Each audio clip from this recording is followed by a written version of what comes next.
사랑하는 온누리 교회 성도 여러분, 5월 19일 말씀을 함께 나누도록 하겠습니다. 본문 말씀을 읽기 전에 먼저 함께 기도하겠습니다. 사랑하는 하나님, 오늘 저희들에게 말씀하여 주시옵소서. 저희들이 듣겠습니다. 사랑하는 하나님, 오늘 저희들에게 하나님의 음성을 들려주시옵소서. 저희들이 삶 속에서 그 말씀대로 행하겠습니다. 오늘도 성령님께서 저희들에게 지혜와 계시의 정신을 주셔서 하나님의 마음을 온전히 이해할 수 있도록 도와주실 것을 믿습니다. 예수님의 이름으로 기도합니다. 아멘. 네, 오늘 본문 말씀은 신명기 20장 10절에서 20절 말씀입니다. 함께 본문 말씀을 먼저 읽도록 하겠습니다. 너희가 한 성을 공격하려고 행진할 때는 그곳 백성들에게 평화를 제의하라. 만약 그들이 받아들이고 성문을 열면 그 안에 모든 백성들은 강제 노역에 넘겨져 너희를 위해 일해야 할 것이다. 만약 그들이 평화를 거부하고 너희에게 싸움을 걸어오면 그 성을 포위하라. 너희 하나님 여호와께서 그 성을 너희 손에 넘겨주실 때 그 안에 모든 사람들을 칼로 쳐 죽이라. 여자들과 어린아이들과 가축들과 그 안에 다른 모든 것들은 너희가 전리품으로 가져도 좋다. 그리고 너희 하나님 여호와께서 너희 원수들에게서 빼앗아 너희에게 주시는 그 전리품을 써도 된다. 이것은 가까이 있는 민족들이 아닌 멀리 있는 모든 성들을 처리하는 방법이다. 그러나 너희 하나님 여호와께서 너희에게 기업으로 주시는 그 민족들의 성에서는 숨쉬는 것은 무엇이든 살려두지 말라. 헷사람들, 아모리 사람들, 가나안 사람들, 브리스 사람들, 히위 사람들, 여부스 사람들을 완전히 멸망시키라. 너희 하나님 여호와께서 너희에게 명령하신 대로 말이다. 그렇지 않으면 그들이 자기 신들을 경배하면서 하는 그 모든 가증스러운 짓들을 너희에게 따르도록 가르칠 것이고, 그러면 너희는 너희 하나님 여호와께 죄를 짓게 될 것이다. 너희가 오랫동안 성을 에워싸고 쳐서 그것을 취하려 할 때도 너희는 도끼를 사용해 그곳에 있는 나무를 베어버리지 말라. 이는 내가 그 열매를 먹을 수 있으니 너는 그것들을 포위하는 데 쓰기 위해서 베어내지 말라. 너희는 어떤 나무가 열매를 맺지 않는 나무인지 알 것이다. 너희는 그것들을 베어내어 너희가 싸우는 그 성읍에 대한 보루를 만들어 그 성을 무너뜨릴 때까지 사용하라. 오늘 말씀에서는 어제에 이어 전쟁과 관련하여 이스라엘 백성들이 그 당시 지켜야 했던 내용에 대해 이야기하고 있습니다. 우선 오늘의 말씀은 크게 세 가지로 생각해 볼 수 있습니다. 먼저 거주하는 곳에서 멀리 떨어진 민족들과는 전쟁 이전에 화평을 선언할 것. 하나님께서 앞으로 거주하게 하실 가나안 성읍은 진멸할 것. 그리고 성을 포위할 때 열매 맺는 나무는 그대로 두고 그렇지 않은 것은 필요한 곳에 사용하기 위해 벨 수 있다는 규정이 나옵니다. 첫 번째로 하나님께서는 일상의 삶에 직접적으로 큰 영향을 미치지는 못하지만 이 백성들과 먼저 화평할 것을 제안하라고 하십니다. 고대 근동의 문화를 살펴보면 2020년 현대를 사는 것과 다른 문화적 차이가 있다는 사실을 알 수 있습니다. 각 민족마다 자신의 신화가 있었고 그 신화에는 반드시 그 민족을 대표하는 신들이 있었습니다. 그리고 그 신들의 보호 아래 그들은 주변 민족을 정복하며 살육하고 또 이에 대해 복수하되 몇 배나 더 복수하는 일이 당연하게 여겨지던 그런 시기입니다. 그래서 이스라엘 사람들이 먼저 다가가 평화와 공존을 요청하지 않는다면 비록 멀리 떨어져 있지만 언젠가는 이들 또한 위협적인 존재가 될 가능성이 있었습니다. 하나님은 이 민족들이 평화를 받아들이면 강제적인 방법으로 노예가 되어야 한다고 말씀하십니다. 그렇다면 강제적인 방법으로 노예가 되어 이스라엘을 위해 일한다 라는 것은 무엇을 의미할까요? 세 가지 의미로 해석해 볼 수 있을 것 같습니다. 먼저 평화를 제의했지만 그들은 여전히 그 평화를 유지할 생각이 없을 수도 있습니다. 계속 평화롭게 공존하기 위해서는 하나님의 선한 법이 완전히 그들의 삶에 정착할 때까지 어느 정도의 강제성이 필요할 수 있습니다. 마치 어린 자녀들을 성숙한 인격체로 자라갈 수 있도록 돕기 위해 인생의 성장 단계마다 부모의 강제성이 내포된 훈계가 필요한 것과 같습니다.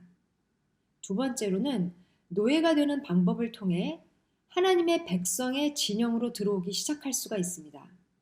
이미 신명기 말씀을 통해서 보았듯이 하나님은 노예들 또한 가족처럼 함께 나누고 먹도록 가르치고 계십니다. 다시 말해서 하나님이 백성이 되는 첫 단계로 하나님께 매어 있도록 하시는 것입니다. 하나님의 소유물이 되게 하시는 거죠. 그런데 하나님의 소유물이 된다는 것은 무척 안전하고 다행스러운 일입니다.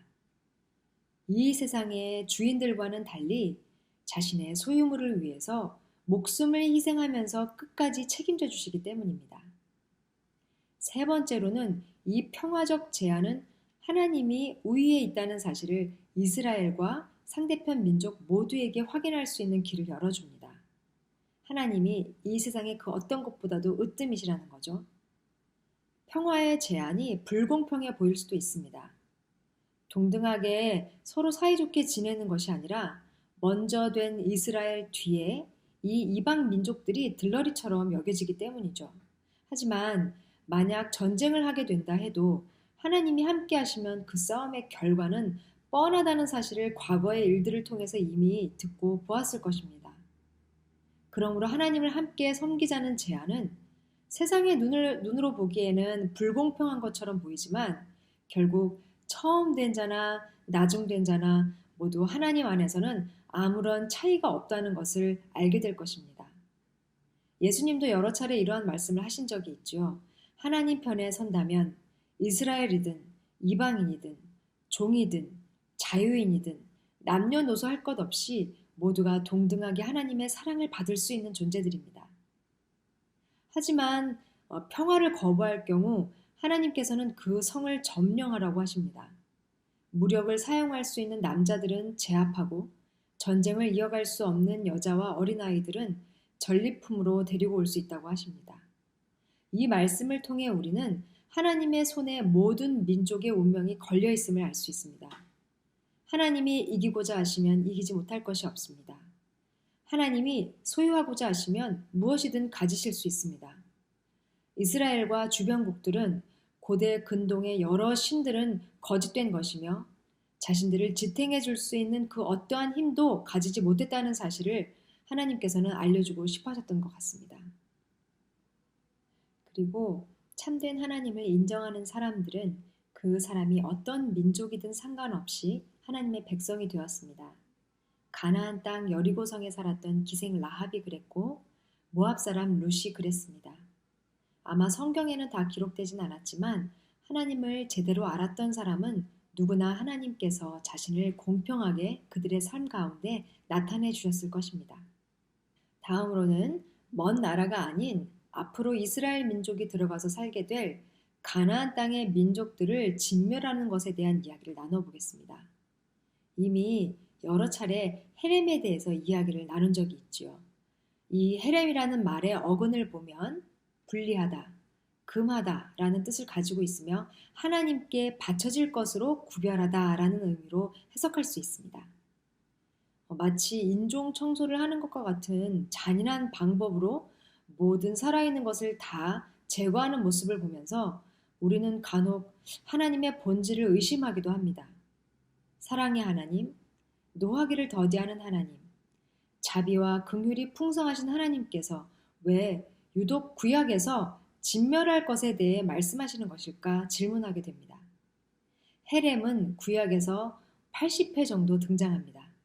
신명기에서 9번, 그리고 여호수아서에서만 무려 27번 발견할 수 있습니다. 하나님께서 이 단어를 사용하실 때에는 특별한 목적이 있다는 것을 알 수 있습니다. 우리가 성경을 이해할 때 표면적인 내용만 훑어보기보다 특정한 단어가 특정한 본문 안에서 자주 등장할 경우 그 이유에 대해서 곰곰이 생각해보는 습관을 가지는 것은 무척 중요합니다. 이러한 연습을 통해 하나님의 속성을 이해하는 데 더 가까이 나아갈 수 있기 때문입니다. 하나님은 언제나 우리와 소통하기를 원하십니다. 그래서 질문하는 사람들에게 알려주시기를 좋아하시는 것 같습니다. 그래서 여러분 질문 많이 하시길 바라겠습니다.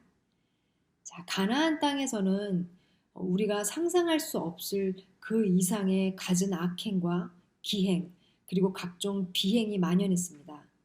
말 못하는 우상 앞에서 변태적인 성행위를 일삼았고 자신의 기득권을 유지하기 위한 각종 부정부패가 공공연히 자행되었고 무엇보다 자신의 자녀를 불 속에 던지는 인신제사를 당연한 것으로 여겼습니다. 하나님의 형상으로 만들어진 고귀한 인간들이 스스로를 파괴하는 모습에 하나님께서는 무척 가슴 아프셨을 것 같습니다. 하나님께서는 이스라엘 백성을 통해서 이제 이 땅을 하나님의 나라로 바꾸어 가기를 원하셨습니다. 그곳에 있는 민족들과 이제는 공존할 수 없을 정도로 그들의 눈과 귀와 마음은 타락해서 어두워져 있었습니다.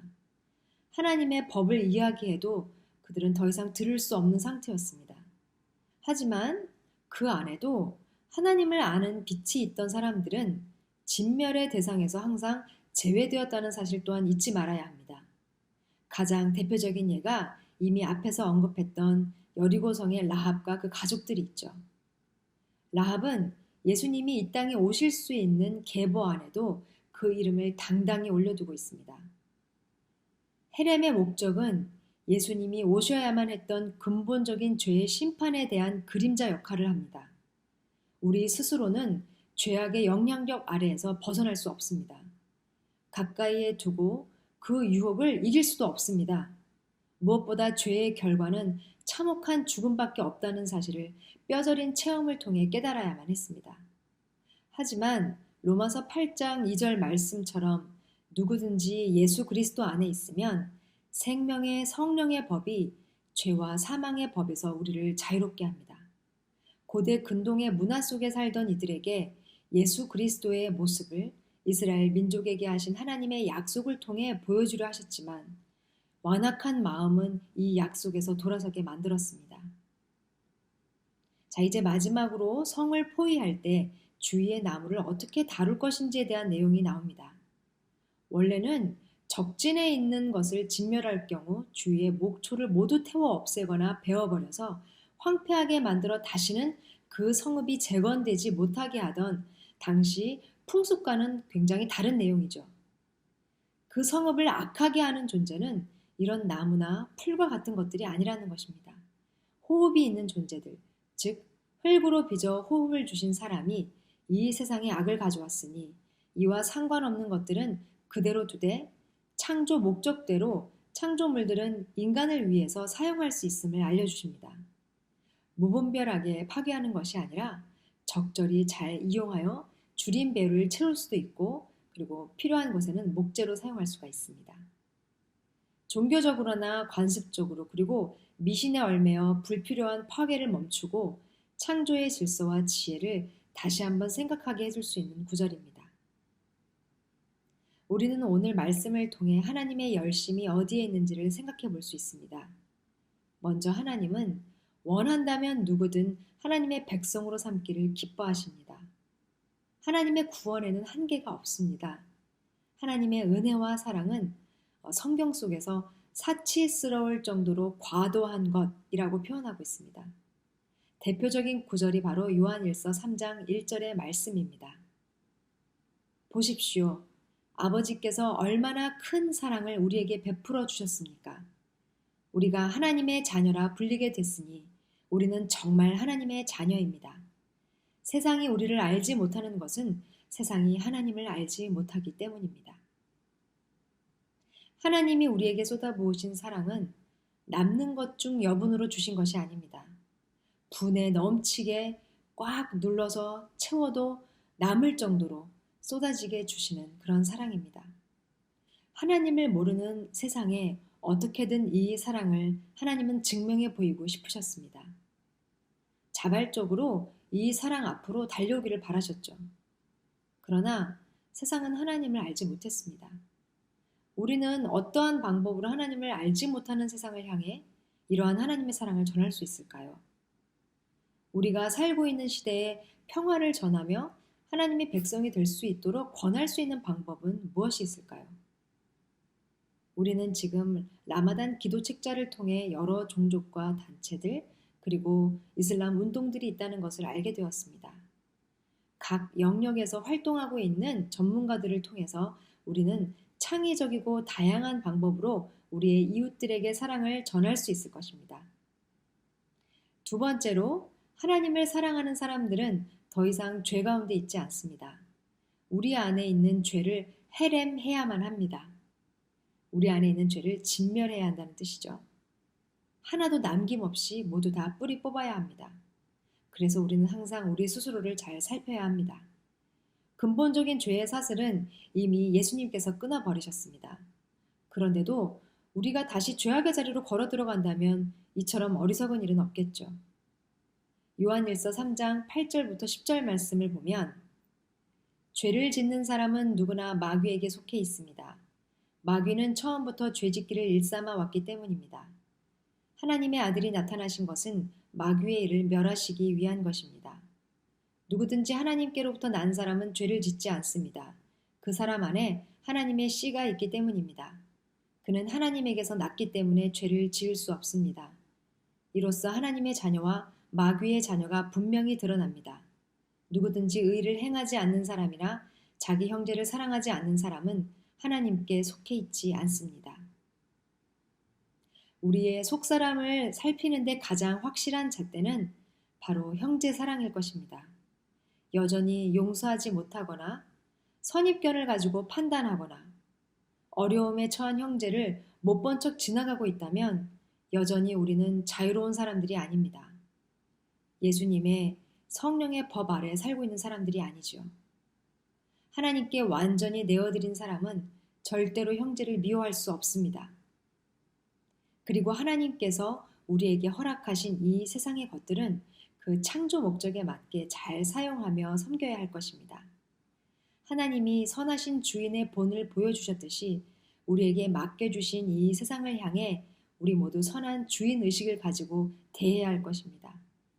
그러기 위해서 우리가 실천할 수 있는 것은 무엇일지 생각해보고 구체적으로 삶 속에서 적용해보면 좋을 것 같습니다. 이제 말씀을 마무리하면서 함께 기도하기를 원합니다.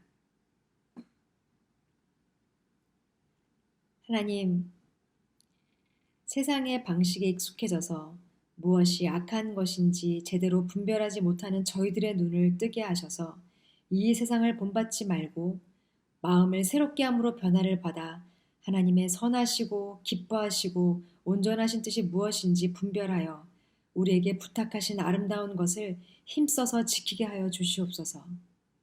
말과 혀로만 형제를 사랑하는 것이 아니라 행함과 진실함으로 삶 속에서 가장 작은 것부터 실천할 수 있는 저희들이 되게 하여 주시옵소서. 예수님의 이름으로 기도합니다. 아멘. 오늘 하루도 하나님의 말씀 안에서 승리하시는 삶 사시기를 기도합니다.